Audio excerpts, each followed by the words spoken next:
So I haven't seen this thing in a while, but I bought some books.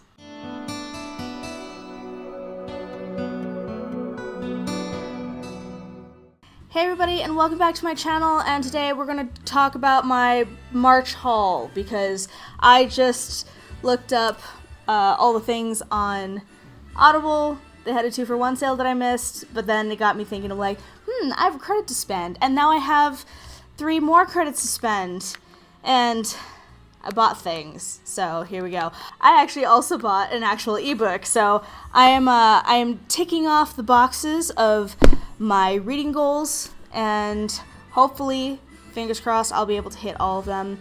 I'm having a little bit of difficulty, but we'll talk about that later. So, I guess we will start with this guy first, and I am going to do in like 10 days time, I'm going to be doing a buddy read with Bookworm Heath, and we're doing the Zodiacathon.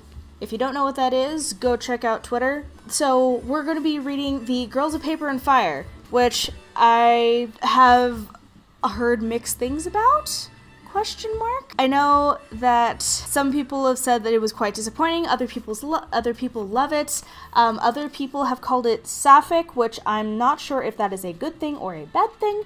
So we'll see. Well, obviously, if it's sapphic, then it has a lesbian relationship. I'm okay with that, as I don't know if it's like overly flowery language dripping with sex or something, because that also can be a quality of sapphic novels, so we shall see, but I'm looking forward to doing that, and I'm gonna do it with an ebook. Hopefully it won't be terrible, because I'm really looking for better reads this month. And Audible. I am gonna try Scribd, I think, because I believe that is probably just more bang for my buck, but because I'm still sort of on the fence, I'm doing both. But for right now, I have a bunch more audiobooks. So the first one is Vicious by V.E. Schwab.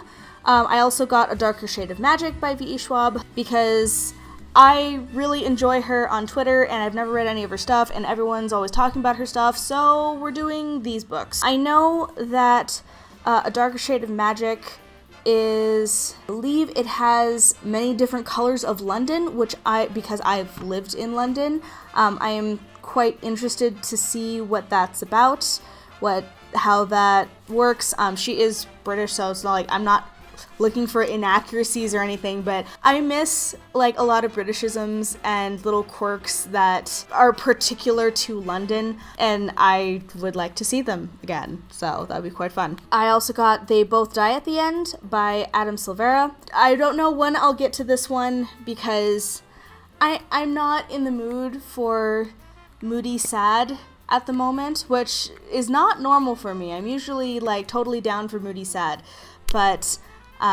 we'll get to that in a sec. I did buy Good Omens as an audiobook, because I need to finish that. I am super excited for the TV series coming out.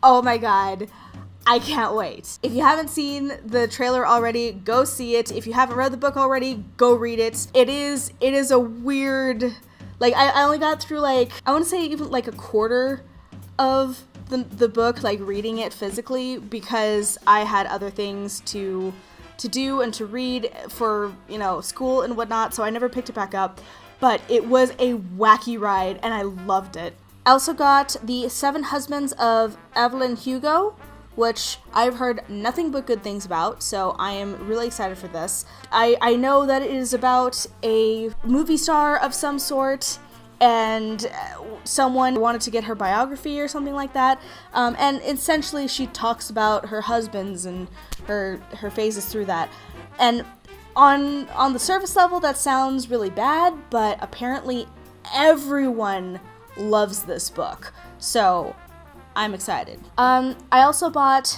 Into the Drowning Deep, which I'm reading it right now, and this is exactly what I wanted out of a mermaid tale. It is set in the very near future, I think only like 2029 or something like that.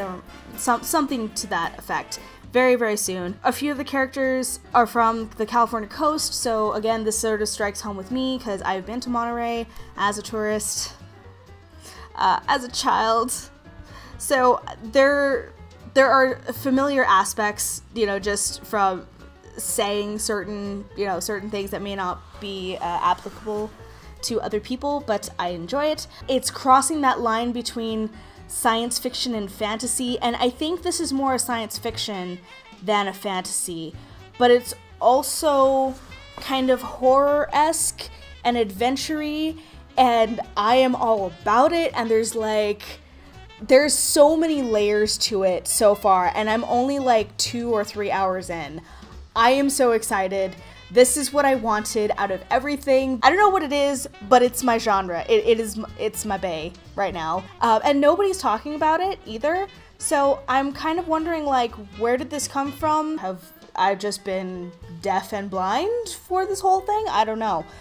But if you haven't read it, and if you haven't heard about it, please check it out.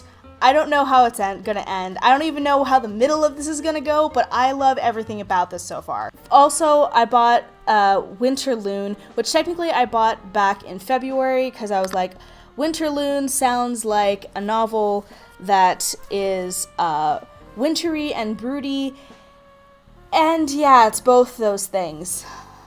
There's a rough start to that, and I don't know if I'm gonna be DNFing this or not. There should have been a lot of trigger warnings or general warnings for this book. There is the death of a parent. There's drunken brawls, drunken fights, torn apart families, and a lot of emotional abuse. And I'm not that far into this book, so I don't know where this is gonna go. I don't know if I'm about it, and I want to stress that this is not a bad novel. It is beautifully written.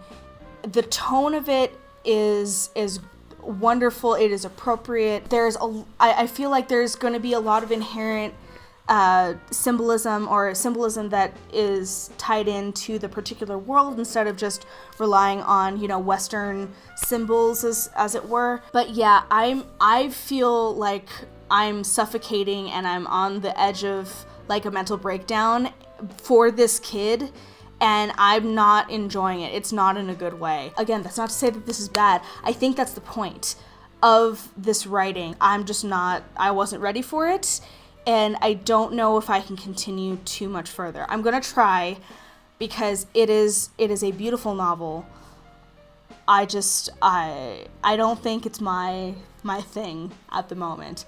However, if you are looking for a very moody, broody novel that's really going to just like tear out your heart and your lungs and just weigh down really heavy on you, this is the novel. I cannot recommend it highly enough for that sort of feeling. But understanding that that's not for everyone, it's not for me, it's not for everyone at every particular time. Go into this novel with that warning. And with that said, like, I'm stopping Winterloon to read Into the Drowning Deep because I need a break from it, and I think I'm only like an hour in to this audiobook and I need a break.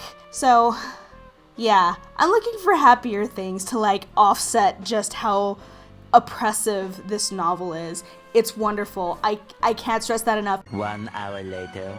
So I think that's everything that I purchased. And to the point that I made earlier in the video, in which I'm kind of struggling with my reading goals. It's not that the number of books is getting me down. In fact, I think honestly, if I keep this up, that I'm going to surpass goal, like just the total number. But I did give myself some sort of like sub goals for this.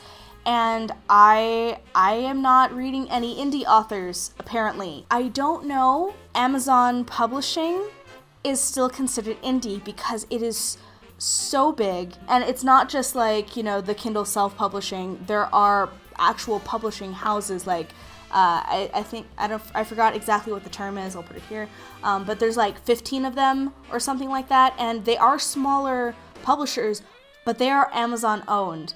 because I really am not sure, and I don't want to handle or like deal with that argument at all, unless it is self-published through Kindle publishing, direct publishing, I'm not counting those as indie publisher or indie authors at all. I don't know how to feel about it, but I know that I'm going to be reading The Savior's Champion by Jenna Moreci. I'm waiting for the audiobook, which is apparently going to be coming out very soon. That book is self-published. I know she's an indie author, so I know I'm going to have her.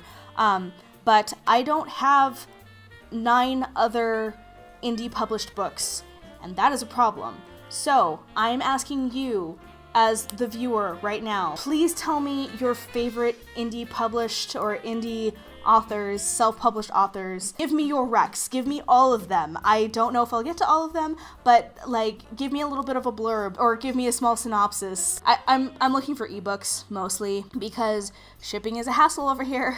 But if I can get it, I will get it. I would love to support more indie authors, especially if their writing is really good and I'm just not finding them. I tried looking up indie books on YouTube with a couple of searches and no one's telling me which books are indie, and again I'm running into that problem where it's like, oh yeah, this is totally an indie book, and then I look and it's the publisher has a parent company that's much larger.